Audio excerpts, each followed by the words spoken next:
When the chaos of popular culture makes your brain hurt, you really need belief in the form of a transfusion of analysis and humor. It's time for a POPeration. Join hosts Eric and Stacey as they dissect popular culture one bloody organ at a time. It's just what the doctor ordered. Hi, this is Eric. And this is Stacey. You are listening to POPeration. And we did a show a while back called Guilty Pleasures. We totally did. And we came out of the closet with some of our guiltier pleasures. Yep. And I thought it would be fun.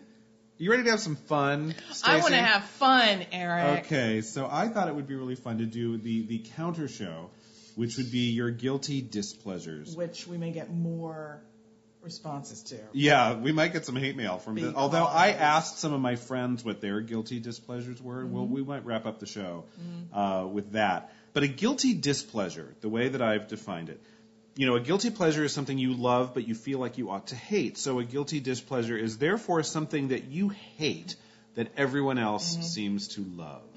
I tend to have a lot of those, sadly.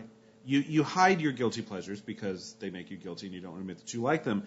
Guilty displeasures are so widely seen, you're kind of forced to make a choice there. You have to pretend that you love it, just like everyone else does, or you just announce that you don't like it, and people just have to deal with the fact that you don't like it very much. And the two of us are not, ones to we're hardly, Well, I do try to be diplomatic.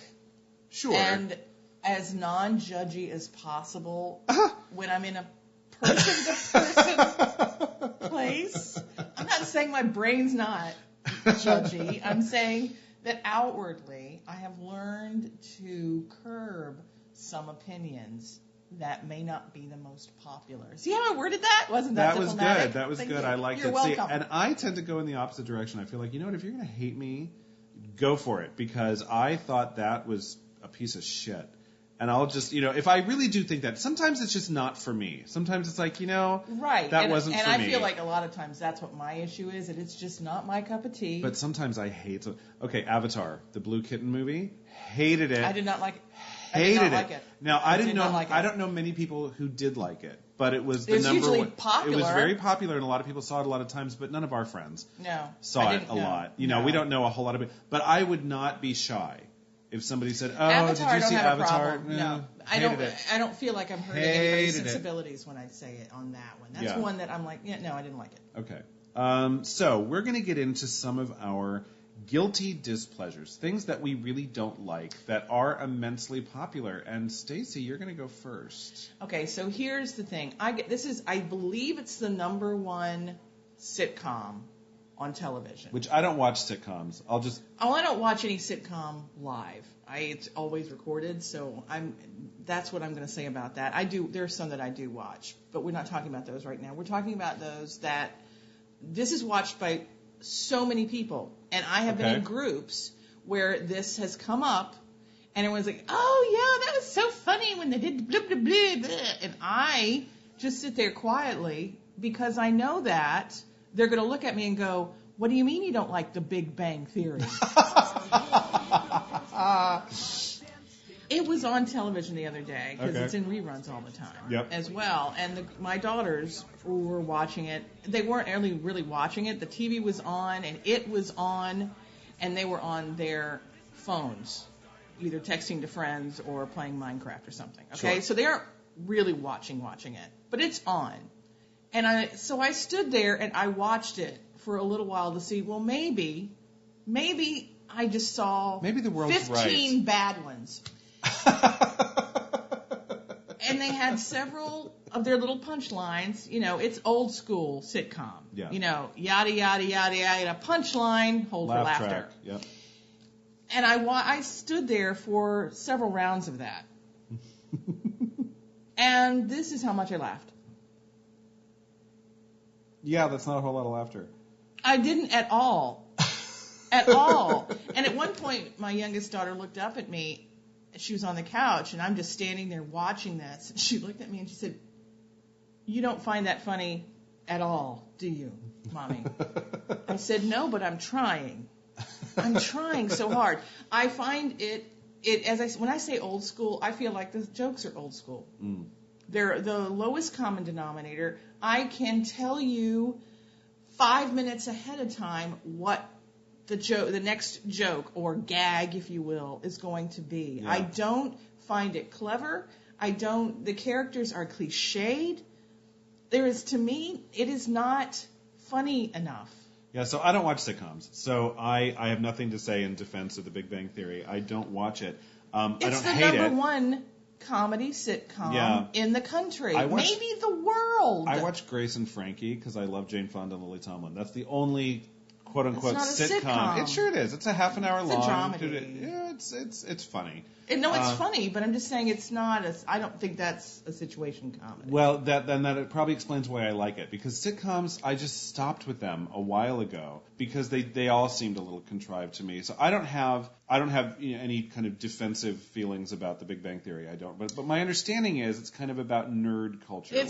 It's nerd culture, and that's what a lot of the jokes are about very, very smart, nerdy, socially inept guys.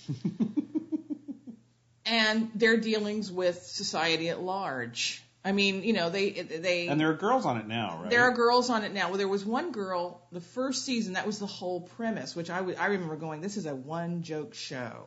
In that one of the nerdy guys, the least unacceptable nerdy guy, had a crush on this really pretty girl who lived across the hall. Uh-huh. She was a waitress, and she wasn't as smart as they are. Now, I think she was dumber then than she is now, because it's hard to keep someone that dumb on TV for that long. And now apparently she has a real job as a medical equipment sale. I don't even know. Waitress is a real job. It was snobby, wasn't it? Well, waitress is a real job, but I didn't mean that. I'm sorry. No, not you. That was derogatory. Well, that sounds. I apologize. But it sounds snobby of the show. It's like we can't just have her be a waitress because now we need to develop this character, so we need to take her out of the restaurant and give her a quote-unquote real job. Yeah, that wasn't a slam against you. That was what the deal was that she was a waitress because she was trying to be an actress. And that never panned out. Gotcha. But also a real job if you can get it. But the whole thing was it was all these four nerdy guys who were socially inept, but they were all doctors. Gotcha. And worked at a college, at a university, and she was, she'd been around the block a couple times, and so he had a crush on her. Whatever, it was cliched. But here, after however many years, I don't know, it's been 7, 8, I don't even know now. It's still the jokes are old and tired to me. Yeah. And so when someone tells me that they like The Big Bang Theory, I'll be honest, I do judge them. Now, do you think that maybe you're just the wrong audience for this? Oh, I know I'm the wrong audience. Okay, who is the audience then for The Big Bang Theory, do you think? Those people in the middle of Midwest. Yeah? I have friends who like it. I mean, I have friends who I don't know who will listen to this show and be like, oh my God, your friend doesn't like The Big Bang Theory. That's what I get all the freaking time. They will have that reaction. And I judge them. I'm judging you right now. Okay, well, my first guilty displeasure, and it's not the whole series, it's a particular season of an anthology series by Ryan Murphy called American Horror Story. Did you ever watch any of the American Horror Stories? No, it never interested me. So the first season of American Horror Story, I didn't know it was going to be an anthology. I thought this was going to be just the show. And they wrapped it up in a tiny bow at the end of season 1 and then came back with something completely different. Yes, I have noticed in season 2. Season 2 I enjoyed. Season 2 was Asylum, and Jessica Lange played this crazy-ass nun who ran a Catholic-run mental institution. Okay. Joseph Fiennes was a priest there. Zachary Quinto was this crazy villain. Sarah Paulson, who is an amazing actor. Well, she's in all of them. The series gets great. I mean, they have great actors. Actors. And they threw everything but the kitchen sink in Asylum, and yet the last episode of that season, I remember going, they tied everything together. I was so impressed with how it all kind of came together, the really satisfying ending. So I was so looking forward to season 3. Season 3 was going to be set in New Orleans. It was called Coven. Adding to the already illustrious cast were Angela Bassett as Marie Laveau and Kathy Bates was going to join the cast. I remember the preview. And Sarah Paulson was still going to be in it. Jessica Lange was in it. Emma Roberts, Julia's younger sister. No, Emma is Eric Roberts' daughter, so she's her niece. A niece. Okay, thank you. No problem. And part of the Roberts clan. Yes. Christine Ebersole had a small part. Frances Conroy from 6 Feet Under, who played the mom in 6 Feet Under. And it was set in New Orleans. It was called Coven. It was about a coven of witches. And as the show opened, you learned that Jessica Lange was the Supreme, and the Supreme simply was like the most powerful witch on Earth. Okay. And as the Supreme started to fade, and eventually the Supreme dies, a new Supreme simply emerges. And all the witches who live in the world, it was a little Harry Potter-ish, that they all kind of just had powers, and either you were a witch or you weren't one. It wasn't like you learned witchcraft by worshiping the devil. You just either had these powers or you didn't. Everyone had one particular power, but the Supreme was basically chosen out of the fact that one witch in the world started to manifest multiple powers and basically ended up with them all. It's kind of like Buffy the Vampire Slayer. And that was... That's how Vampire Slayers came. They're basically chosen and they just have these powers, right? So that's how it started. And female heavy cast, so I love the divas. And I really liked the first 2 seasons, especially the second season of American Horror Story. I cannot tell you how much I hated Did you Coven. watch it all? I did. I watched the entire What thing did you from not beginning like to about end. it? Well, first of all, it constantly broke its own rules. So at the end of by the time the season was over, clearly they needed a new Supreme, but they had like the witchy Olympics to see who could be the next Supreme. And it's like, okay, I thought the Supreme was just supposed to emerge. They just, they constantly...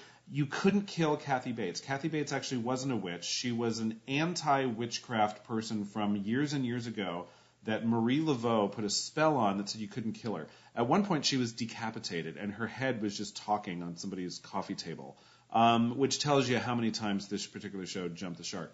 But you couldn't kill her. You could not kill her until the next to last episode, and they needed to get rid of her, and suddenly you can kill her now.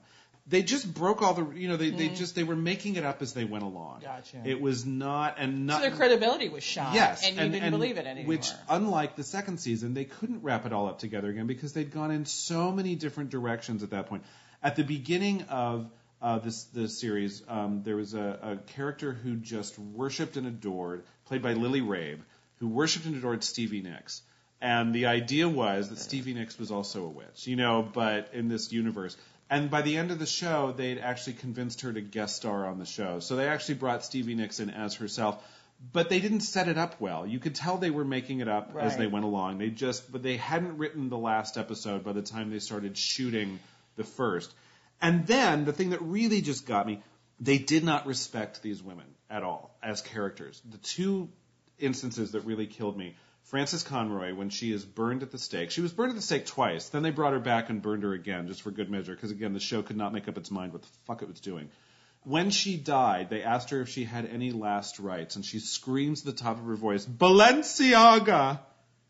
Who's a designer, because this woman was a fashion victim, and she just screamed it with such passion, and all the gays thought it was the most hysterical thing they'd ever seen in their entire lives. A million memes were born, and I was just like, what? And then, at the end, the very last thing that happened, Jessica Lange's character went to hell. And her version of hell was a cabin in the woods decorated with knotty pine. Her final words in the show are, knotty pine. Okay. You're laughing now about as much as you laugh at the Big Bang Theory. I feel like I just watched an episode. It was such a disappointment. But here's the thing. People are addicted to the American Horror Story phenomenon. Yeah. And they love it. And I don't even talk about it. My out is I've never seen it. And then people just, they're like, oh, well, I can't talk to you about it. And so I don't have to get into these conversations. But it is like that. It's like Scandal, which is, I know you love Scandal. I stopped watching it. I watched the first 2 or 3 seasons, and I really did like it. Once Upon a Time. I mean, there's several Mad Men. There's several of these that people are so devoted to that it doesn't matter. They are willing to overlook. But see, and I come to this as somebody who had nothing against the idea of the show. I wanted to see the show. I loved season 2. And then season 3 came along and just destroyed it for me. It was just like, you don't know what the hell you're doing. It was such amateur hour. You could be totally talk about burned at the stake for that. Blasphemy. Yeah, we're gonna get hate mail from this episode because we're not even done. We'll be back with more things we hate that you love. Wondering what room you've stumbled into? Don't mind the scalpels. You're in the POPeration room with Eric and Stacey.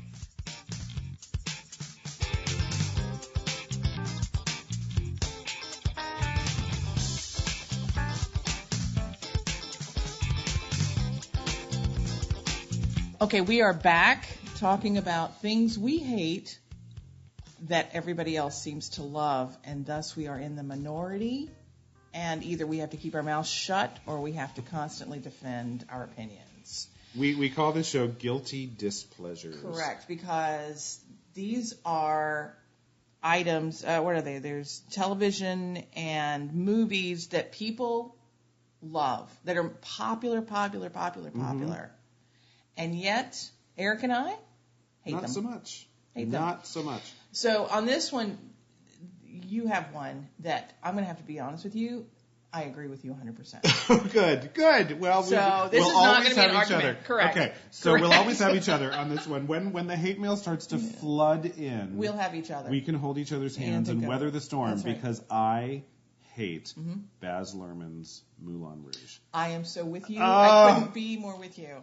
It was a nightmare. Awful movie. It was a nightmare. Why do people love this movie, Stacey? Why? I don't Why know. do they love it? God. But I still see it on my Facebook feed. Somebody will have said, I just rewatched Moulin Rouge. Ugh. I can't remember how much I love that. And I'm just thinking, ugh, don't ever invite me to your house. It was a nightmare watching it, and I kept watching it because I felt like I've already seen this much. I need to see the whole thing so that I know that I hated it. Yeah. So, of course, the first time you see Nicole Kidman in this movie, she's singing Diamonds Are a Girl's Best Friend. In a weird way. Yeah, and so this is probably my biggest problem with it, is that it says it's a musical. It's a jukebox musical. Correct. It is not original. Other songs, which I never liked that. Repurposes them, and not well, because I'm sorry, and I know I'm an old movie snob and I like old movies, and that some people think that's weird. If you have seen Marilyn Monroe do Diamonds Are a Girl's Best Friend from Gentlemen Prefer Blondes, this thing that Nicole Kidman's got a good voice. She can sing. Correct. She's a good actor. She Correct. can, she's earned every bit of her Oscar in the hours. She's fabulous.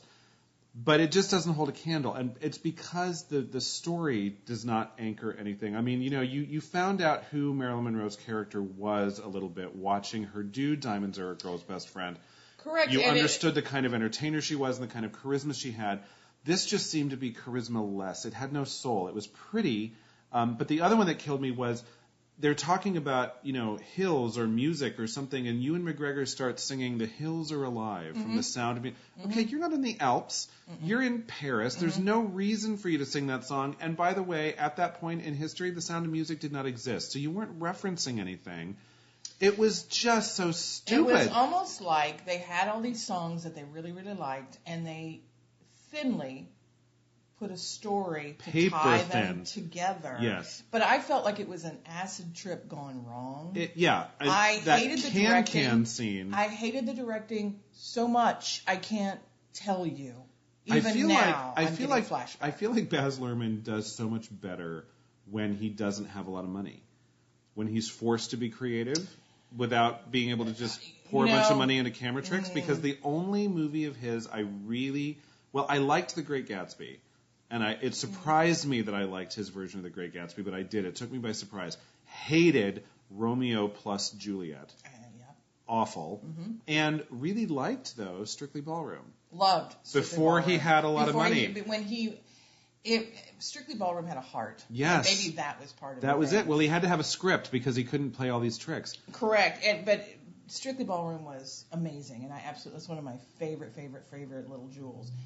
But it had heart, and it felt like these are real people. And he still got to play a few camera trips. That close up when you can't make up your own steps, hilarious. Correct, but it made sense. Yes, it made sense because that was the perception that. Yeah. But Moulin Rouge, I just felt it was disjointed, and I felt out of control. Well, I didn't. There was no heart. There should certainly The only heart song to it. I enjoyed in the entire thing was the original song that they plugged in at the end. They did write one song for this movie, and it was kind of the tender love ballad between Ewan McGregor and Nicole Kidman, and it was actually almost moving, although I was so sick to my stomach after experiencing the rest of it to that point. Okay, I like Jim Broadbent as an actor. Don't need to hear him sing Like a Virgin ever again in my life. What the hell was that? And that can scene. I didn't like the makeup. I didn't like it at all. No, it didn't move me a bit. But there was Not no heart. An iota. It had no heart. It had no heart. It wasn't real. It was everybody was an actor. And that's what I felt like. Everybody is clearly an actor here. Yeah. Not even in the picture they're an actor. They're acting like whatever it is. There was no real. No. I didn't connect with anybody. I didn't think it was pretty. I thought it was just. And weirdly, during that last scene when they sing that one original song from the whole thing, the acting style became a lot more naturalistic. Mm-hmm. It almost looked like they'd taken outtakes from the set, where Nicole Kidman just started laughing at something and used that. And maybe she was performing, or maybe that was an outtake from the set, because everything else was so false when something actually rang true, but it was too late. Yeah, I didn't know. That is, I'm with you 100%. Okay, well, we're going to get flooded with hate mail on that one. I know it because I have a lot of if anyone friends listens. and acquaintances. That's true. You're assuming we have people listening. Exactly. If you're out there, send us hate mail so that we know you exist. I didn't care for it at all. Okay. At all. Like a virgin, touch for the very first time. Like a virgin, your heart beats in time. Now we're going to wrap up this show with your second guilty displeasure. And if you didn't write us hate mail about the one before, we're going to get it from this one. Now, I watch this. I know you do. Don't. I know you do. You and don't. I don't watch it, and I've only seen one episode. So that's people are first going to jump down my throat. Well, if you've only seen one episode, then you don't really get it all. Okay.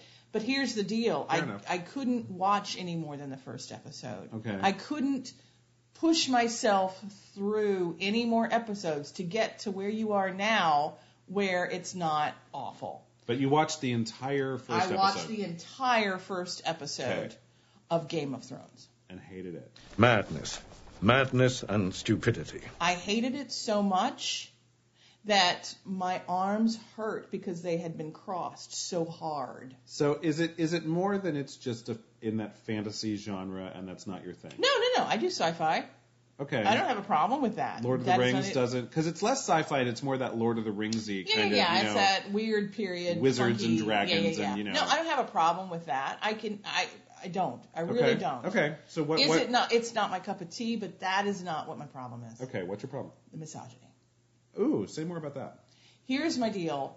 The first episode, and why I couldn't get to any more episodes, was that there was a lot. It was very rapey. Okay. And it was very sexual and explicitly sexual with women as victims. And it was, I was so uncomfortable. And when I have this conversation and I say, that's why I get this, but the women turned out to be the stronger. All the men are, they die or they're weaker because the women are in control, blah-de, blah-de, blah-de, blue. Okay, that's great. I'm glad that the women got through the abuse and are wreaking havoc now with their dragons. Mm-hmm. That's great. Yep. I just have a problem with victimization and abuse as entertainment. Yeah. And that's how I felt. I felt abused during that first episode. So I'll have to be reminded of what happened in the very first episode. Did Daenerys' brother marry her off to the to Khal Drogo? So she was stripped, and they had to have the sex in front of people. So the incestuous thing was there. Everything was there, but she had multiple no power. brother-sister incest, because then she had at no the power. At the end of that first episode is when you see Jaime and Cersei having sex at the top of the yeah, tower there was when that they when were they spied on by the and little they kid. and then the kid dropped. Yeah.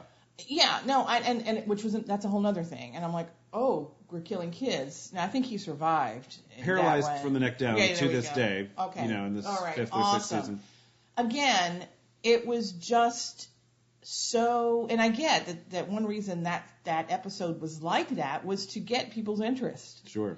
And you want to get men's interest. Mm-hmm. So they'll watch on and on Yeah. because you don't want to have a strong woman in the beginning because men will go, ugh, it's a chick flick, and they'll turn away. I get the reasoning behind it. I don't necessarily say that that's valid, but I get the reasoning. And I get that these books were written by a man. Yeah. Got it. And probably not a very enlightened feminist, George R.R. Martin. He doesn't look like that, but I hate to judge a book by its cover. Well, but I think you're right. I mean, I watch Game of Thrones. I like Game of Thrones. I get everything that you're saying. Absolutely. And and as I said, I have friends, a lot of them women, who love it, have never missed an episode, and they get frustrated with me because they're like, but you don't understand. The women are strong now, and they're the strongest ones. They and are, I get it. And as someone who's seen it, though, I will say they kind of have to go through the rapey shit to get there. They're strong because they're survivors, Yes. and they have to survive a lot of bullshit. Right. Like a lot of them have been raped. Yes, I know. Sansa has now been the little redhead who was too little. If she was a little girl in the episode that you saw, she's now grown into quite an actress, but she was married off to a psychopath and raped repeatedly before she became the strong woman she is now. See, there is that. I mean, there it's is that. there. But did any of the men have to be raped before they were strong? Yes, actually. Okay. Yeah, one of them, them? Theon, raped and castrated, and now is kind of slowly coming into his own, Okay. thanks to his lesbian sister who was never raped, Okay. but is Well, that's good that she didn't get raped and then became lesbian. That's nice for that. Seriously, She was born that way. Exactly. That's my whole point. But here's my thing. Okay, is he the only guy? Who's been raped? I can't swear to that because it's that kind of show. I know it's that kind of show, and I guess that's part of my. I have a problem with rape being entertainment. Because at this point, if everybody's been raped, and if especially every female's been raped in order to make them stronger, that is a cliched plot device at this point. Yeah, but it's not. Why can't? No, I don't want us to get hate mail for the wrong reasons. Not every, So Brienne of Tarth is the other character that you had not met because she wasn't there yet. Okay. Very tall woman, basically wants to be I know who a that knight. actress is. Yeah. Gwendolyn Christie plays her and wants to be a knight, basically, and not gay. I mean, they've made it very clear that she is, she's heterosexual. But she gave me a lot of the gay vibes originally because she's essentially in drag. She walks around in armor, Right. very male kind of, and she's a swords woman. That's and great. She kicks ass. And there are, as you look at, who the characters are now who are likely to ascend, the strong Cersei, who is not a good person by any stretch of the imagination, but very strong. Daenerys, Sansa, Arya, her younger sister, who is now mentally unwell at this point, but she's got this list of enemies of people who, she holds responsible for the deaths in her family, and she's out for revenge. And it's kind of, it's that kind of show. It's very satisfying to see her cross another name off her list when it gets there, because you are rooting for her, even though she's a little crazy. And I understand that, and I appreciate that, and on this one, I don't necessarily, like I do judge people about the Big Bang Theory.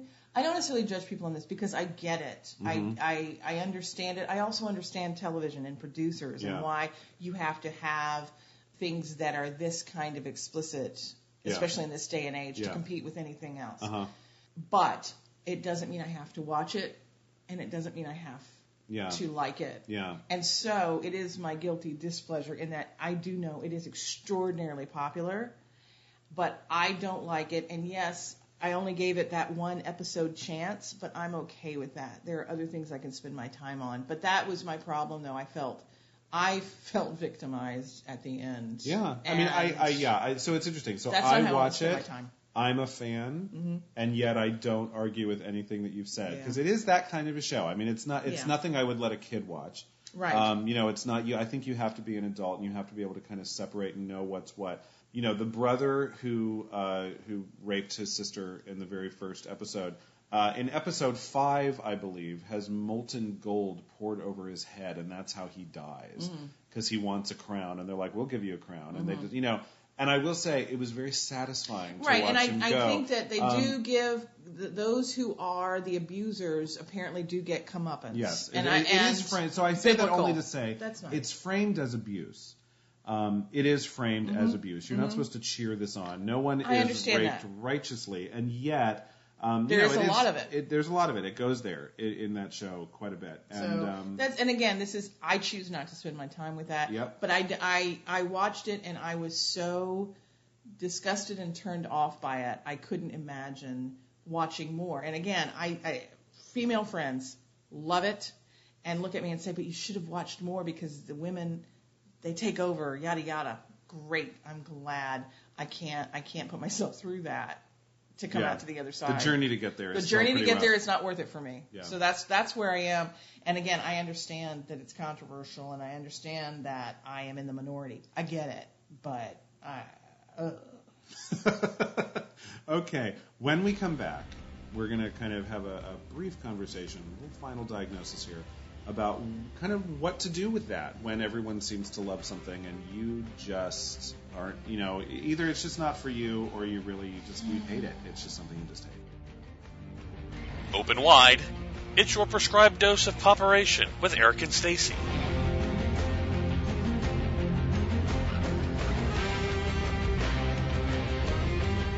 I'm not sure what I've done to offend you. Okay, and we're back. Having recovered from talking about Game of Thrones, I'm better now, thank you. And Moulin Rouge. And The Big Bang Theory. An American Horror Story. Coven. Balenciaga. That should be your last word today. No, not for me. You maybe. No. Anyway. So before we wrap up, I did mention at the top of this show that I had put something out on our Facebook page and said, hey, folks, what are some things that you hate that everyone else seems to love? And the most popular answer by far was Seinfeld. Yes, it was. I saw that, and I couldn't agree more. I never thought it was funny. Okay. I never, ever thought it was funny. I got it. Uh-huh. And I got the jokes. It wasn't that they were too clever for me. Yeah. It just never really amused me. Well, here's because what I found think here's why. I can tell you why. Uh-huh. All of the characters were annoying. Yes. None of them were likable. No, it's a show about awful people, which is why I believe everyone, even those who liked the show, hated the finale. Do you remember the finale? So the finale happened. Okay, so the finale happens. They all get arrested under a Good Samaritan law because they go to this little town and they watch someone being mugged and they point and laugh and they don't help. And in this particular town, if you don't help, you can be arrested for not being a good citizen. So they're put on trial. And during the trial, they bring back every guest star they ever had as character witnesses to testify to the fact that these 4 people are hateful, awful people. And the very last thing you see in the finale is the 4 of them sitting in a jail cell where they're going to spend the next 2 years of their lives for being hateful, awful people. And people hated this show. And I was the only one saying, what show have you been watching for the past 8 years? Wait, did they hate it because they thought it wasn't true, that they weren't awful people? They hated it because it wasn't true to the show. It was a show about friendship. I'm like, no, it's a show about hateful, awful people. And I think that Jerry Seinfeld and Jason Alexander and Julie Louis-Dreyfus and Michael Richards were all very clear from the beginning of doing Seinfeld. They were doing a show about terrible, awful people. Well, and they decided to highlight that during the finale, and everyone hated it then. And I actually enjoyed the finale more than I enjoyed a lot of the episodes in that show because I thought, finally, we're getting a little bit of justice here because and it worked for me because all of the guest stars were there to say, here's how hateful and awful they were. Here's how hateful and awful they were to me. So Terry Hatcher came back. Yes. She was a nobody when she guest starred on it, but now she was a big star. So she comes back, and she was the woman who had the perfect boobs that everyone had to feel because they couldn't believe that they were real. Okay. So remember Elaine? I don't know if No, I didn't watch it. So she was in a spa or something, and she pretended to fall into Terry Hatcher so she could feel up her tits to see if they were. I mean, this is the kind of non-consensual touching, because that's hilarious. What you get my point. Well, it was supposed. I mean, their idea was it's a show about nothing. That's if you ask Jerry and Larry David, they say it's a show about nothing. Will this fly? And so it was this grand experiment, which did, because people were, I don't know whether the word is charmed by the characters. I don't know. Mm-hmm. I was not. Yeah. I didn't think it was funny. I thought they were all unlikable. And I don't enjoy spending my time with unlikable people. So therein lies what my issue was with it. But yes, I thought that was interesting that was by far and away what the majority of people who were responding were saying. And I think there was something freeing about being able to say it out loud and not feel like you were going to be slapped down. Yeah. And I feel like I liked Seinfeld more than you did, and I feel like I liked it more than some of my friends did, but I feel like I totally recognize the fact that none of these characters are likable, nor I don't think they were supposed to be. No, I don't know that they were necessarily supposed to be. Maybe it was one big joke by Larry David and Jerry Seinfeld that, yeah, I made millions off of you, and these were hateful people. I know they say it's a show about nothing, but to me, it really was a show about misanthropy. I mean, it was really a show about just, a lot of that. Just not being not very nice. Yes. And is there humor in that? And it's almost like holding a mirror up to your audience saying, hey, you think this is funny. Mm-hmm. Look at you. Yeah. And I don't know that too many audience members actually took them up on that offer to do any introspection after watching Seinfeld and saying, well, am I a hateful, awful person if I find this? Let's talk about the puffy shirt. Exactly. I mean, that's what you do. Yeah. Or master of my own domain. I mean, that's what, a lot of things, it changed culture. It certainly changed pop culture. Yes. And added to it a lot. But I tell you what, during the Master of My Domain episode, when Julia Louis-Dreyfus came in after I think she was doing yoga behind John F. Kennedy Jr., and she walked in and just slapped her money right down there on the table, and you're like, okay, she went home and had some fun with herself after doing yoga behind JFK Jr., as you do, as anyone would. Of course. I didn't know where you were going with that. And I'm like, oh, shite, you went there. That was a funny moment, though. I mean, I will say that was it was funny, and of course you expect, and they said in the show, well, you're going to win because you're a woman. You can handle these things. It's like, what does that mean? And so they did have their moments. I have always thought that Julia Louis-Dreyfus is a very, very funny performer. Yes. So I liked her in Seinfeld just because her comic timing was so great. I appreciated her in Seinfeld because of her comic timing. I appreciate what she did. Yeah. And she did hold her own, no pun intended. She did hold her own with that cast. Yeah. And it was not written for her to hold her own. No. She could have, had she not been as strong as she was, she would have been lost. She would have been lost in that. So I think it's a tribute to who she is. Good performances, but a lot of people, I guess there's this strain out there of people who don't like Seinfeld, but it was popular enough that that became a guilty displeasure. That's right. You don't say that because it was so popular. Yeah. So final diagnosis on guilty displeasures. What do you do? What do you do when you just abhor something and everyone else loves it? Well, I think that it is telling that when you asked that question on Facebook and people, there is that moment of freeing. You feel so unencumbered because now I can be honest with myself and say, I don't like Big Bang Theory or whatever it is. And so I think it depends on who you're with. If you're going to be honest about what do you really do, it depends on who you're with. And do you give a shit? Do you care what these people think about you? Yeah. If I don't, if it's a bunch of strangers and something comes up, I'm like, yeah, I hate that show. I don't have a problem in the world. Yeah. If it's somebody who might have their feelings hurt and think that I'm judging them or whatever, then I'll just say, well, I don't know, I'll lie. Yeah, I just find it can be very easy to fall into groupthink. Right? Correct. If you're surrounded by people who all say this is the greatest thing ever and you just didn't like it, there can be a little bit of a moment of, well, what's wrong with me? Correct. And that's what I don't ever want to put anybody in the position of that. That I just don't, that I don't see it and that it clearly resonates and there must be something deficient in my appreciation of whatever this is. And to that, I say bullshit, because nothing appeals to everybody. Correct. I also think that you and I have strong enough egos about our opinions that that's not ever going to be a problem. I don't care whether you like Game of Thrones or not, or Mad Men. Mad Men, which I did kind of like and I appreciated the beginning of it, but anyway, that's a whole nother story. But again, these things that are addictive to people and they're so popular, another one that's right there in there with Big Bang Theory is that 2.5 Men. Which also is a sitcom, so I didn't watch it. Okay, but it's one of those, it was hugely popular. I couldn't stand it. But again, I never had a problem saying that just because I don't really, I'm okay. I'm comfortable with that. I don't feel less because, am I missing something because I'm not watching Game of Thrones? No, I'm good. Maybe a little butt sex. I'm missing some of that. Well, I will admit that when I first saw Citizen Kane, widely regarded to be the best movie ever made. Okay. And I do love it. A lot of people. I didn't like it the first time I saw it. Okay. I think I was too young. Okay. I think I was too young to really get it. Okay. I now realize. So that's an instance where I kept that to myself, that I didn't really enjoy this movie. And you should have, because I would have judged you. Well, and I love that movie. It is a great movie, but I think I was too young at the time. And in that case, maybe something was askew in my ability to appreciate something that deserves to be appreciated. But I kind of kept that quiet, and I forced myself to see it a couple times, and then finally I saw it. I was old enough to really get it, and I'm like, this is really great.